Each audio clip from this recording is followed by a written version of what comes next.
Les Vierges, juillet est un mois pour vous où la spiritualité, la psychologie et tout ce qui a trait aux énergies supérieures et collectives vont prendre le dessus et ces thèmes-là vont être mis de l'avant. C'est donc une période magique pour vous.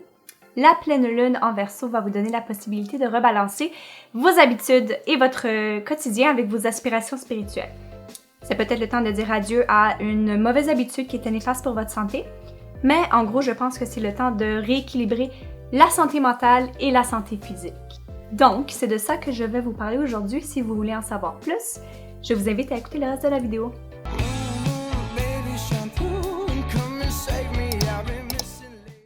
Bienvenue sur ma chaîne. Si vous êtes nouveau ou nouvelle ici et que mon contenu vous a inspiré ou que vous avez appris quelque chose, n'oubliez pas de liker, d'activer la cloche et de vous abonner pour ne pas manquer ce que j'ai préparé pour vous.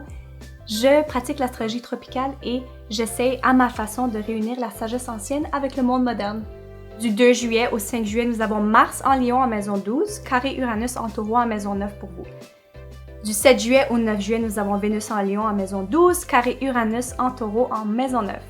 Donc Mars, la volonté d'agir et l'action, et Vénus, l'amour, les valeurs, l'argent, en Lion dans la maison 12 de la spiritualité et de la psychologie, carré Uranus, qui veut dire changement et innovation, en Taureau dans la 9e maison pour vous, qui sont les études supérieures, la philosophie, la morale, les longs voyages.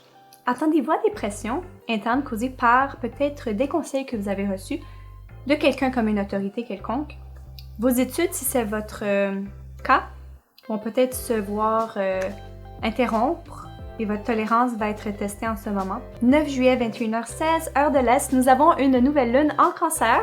Pour vous, c'est en maison 11. Un nouveau départ dans la maison 11 avec vos objectifs et vos espoirs pour le futur, ok?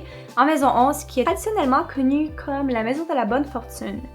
C'est le temps d'entreprendre quelque chose dans la communauté ou dans votre groupe d'amis.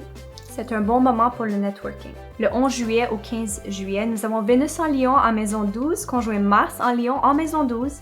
Wow, c'est une fusion d'énergie en maison 12. C'est vraiment spirituel, mais bon, Vénus qui est l'amour, vos valeurs, l'argent, conjoint à Mars qui est la volonté d'agir, l'action, dans la maison 12 de la psychologie et de la spiritualité. La fusion de ces deux planètes pendant cette période va vous donner vraiment une approche magique de cocooning. C'est le temps de se réserver du me time, bien mérité. C'est vraiment un peu un moment flou, donc essayez de ne pas prendre des décisions trop rapidement, trop précoces, même si votre intuition sera très forte en ce moment. Vous êtes aussi dans la possibilité de rencontrer quelqu'un avec qui vous allez avoir une aventure amoureuse, mais ça ne va pas être nécessairement une aventure de longue durée. Ça peut être une aventure peut-être neptunienne ou même secrète, si vous êtes enclin à cela. Du 16 juillet au 18 juillet, nous avons le Soleil en Cancer à la maison 11 qui oppose Pluton en Capricorne en maison 5 pour vous. Alors, le Soleil qui est l'ego, l'optimisme en Cancer en maison 11, qui sont les groupes d'amis, les espoirs pour le futur. Donc, Pluton, ici, c'est comme une période qui peut être marquée par des luttes de pouvoir et de tension. Des tendances manipulatrices aussi peuvent soit s'éveiller en vous ou en quelqu'un d'autre. Pour vous, je vois que ça doit être entre les groupes auxquels vous vous identifiez et vos poursuites créatives. Vous allez peut-être être motivé par l'envie de dominer ou vous allez expérimenter ce genre d'expérience. Le 22 juillet, le Soleil entre en Lion en maison 12 pour vous. Oh là là, ok, le Soleil qui est l'ego, l'optimisme, entre en Lion en maison 12 qui est la psychologie et la spiritualité. Pour cette période, votre instinct psychique va être vraiment fort. Vous allez vraiment explorer les différentes approches qui donneront un boost à votre morale et à votre bien-être émotionnel. Donc, n'importe quoi qui éveille ce côté spirituel. Peut-être c'est le yoga, méditation, n'importe quoi. C'est le temps de prendre du temps pour soi. Seul, si vous le voulez, c'est correct. Dans tous les cas, c'est vraiment une belle période pour se remettre en question puis se détacher de ses angoisses. 23 juillet à 22h36 heure de l'Est, nous avons une pleine lune en Verseau et cette fois-ci pour vous, elle est en maison 6. Alors, une pleine lune est un temps de réflexion. Un temps de culmination, vous devez équilibrer les choses. Donc, en maison 6, qui est la maison du travail, de la santé. Donc, avec une lune en opposition au soleil en maison 12, vous allez revisiter vos vieilles habitudes, votre routine. Est-elle en harmonie avec vos désirs? Vous allez peut-être réaliser que certaines mauvaises habitudes sont reliées à la façon que vous pensez. Peut-être vos soucis ont une influence plus grande que vous ne voulez l'admettre. C'est le temps d'équilibrer la santé mentale avec la santé physique.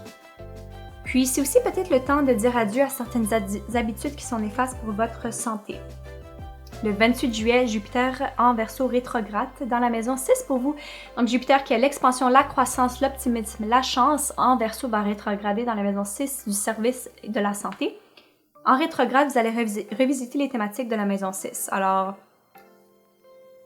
vous allez aussi revisiter la signification du succès, le succès dans l'adoption d'habitudes saines, en harmonie avec votre corps, de quelle manière vous vous êtes transformé depuis les mois passés, de quelle manière vous avez grandi par rapport à votre santé. Ça, c'est toutes des questions qui vont être soulevées.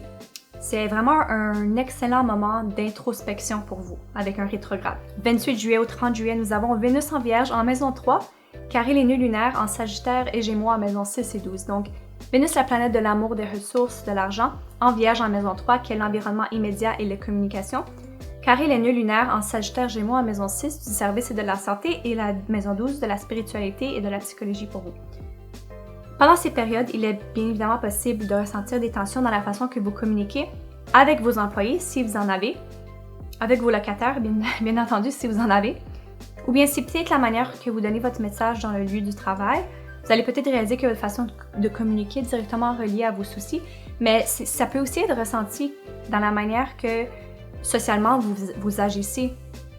Le 29 juillet, Mars entre en Vierge en maison 1 pour vous. Wow, ok, Mars qui a la volonté de faire l'action en Vierge en maison 1 de l'identité et de la motivation première.